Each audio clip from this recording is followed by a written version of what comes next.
Welcome to the chapter dedicated to gearbox modeling in a wind turbine context. After some general comments on how to use gears and how to model them, this chapter will focus on two main topics.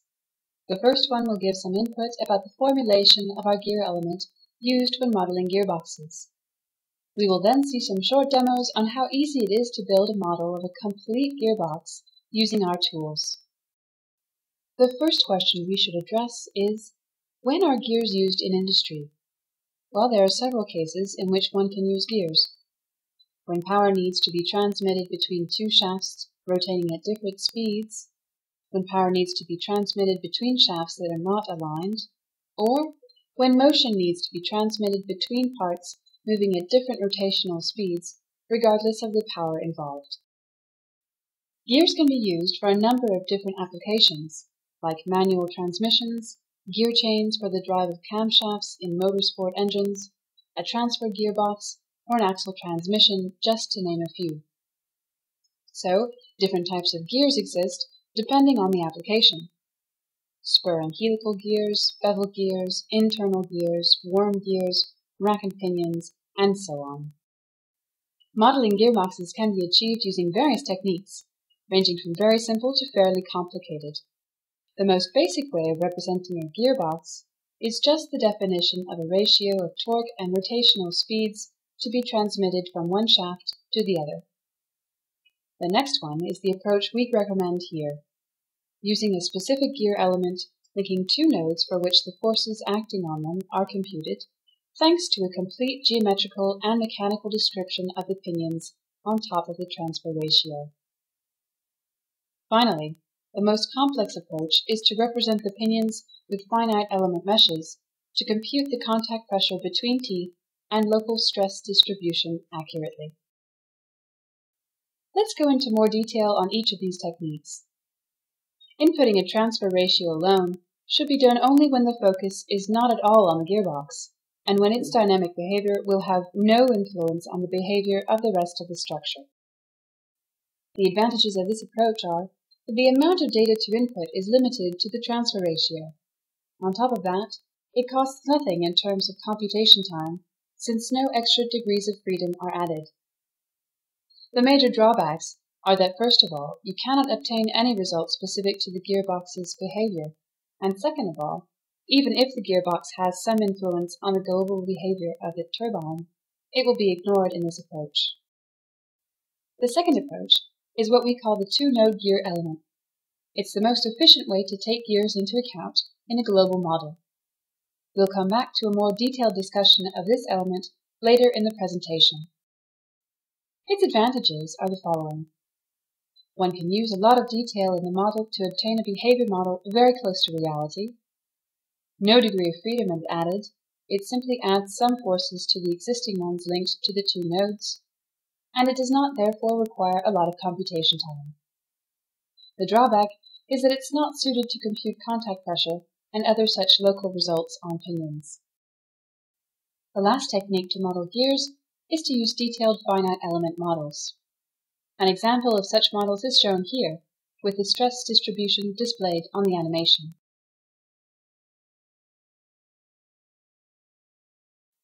Advantages of this method are that first, you can obtain very detailed and accurate results on pinions, and you can deduce some information about the mesh's stiffness that can be reused in the two-node elements, at least if the proper loads are used as input.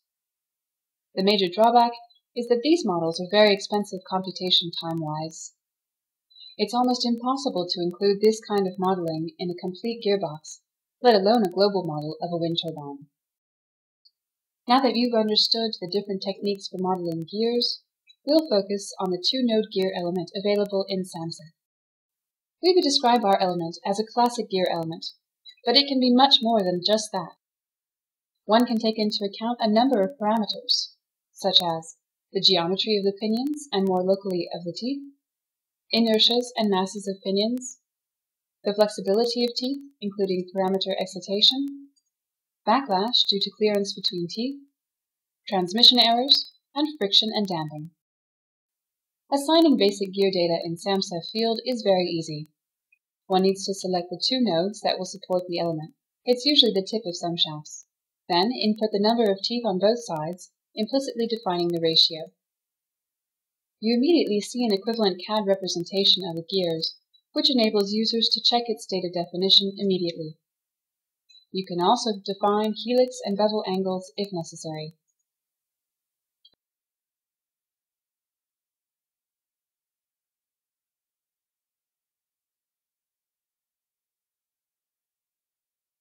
Other parameters, like circumferential backlash, load transmission error, or misalignment, can also be defined. Defining teeth contact is a very important feature of the element when making sure that forces acting on the two nodes are computed properly. Our element uses nonlinear stiffness along the current pressure line and can handle transmission errors, for example, as a result of a damaged or broken tooth. Contact damping can be defined as well. Backlash is taken into account by defining a range of relative positions for which the contact force is 0. The stiffness value may be entered as a constant function or as a function of the normalized pitch. For a transmission error, we create a numerical perturbation of the mesh's displacement. This perturbation is defined by an amplitude A and a frequency always equal to the rotational speed. The user defines only the amplitude. The contact damping is defined with the damping coefficient and/or Coulomb's friction model along the action line.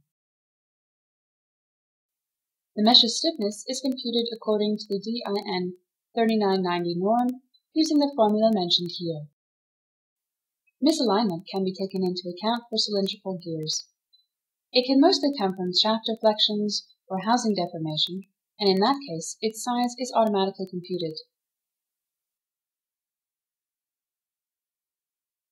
Misalignment will have an effect on the pressure angle, a change in the helix angle, and obviously on the degree of backlash, both normal and tangential.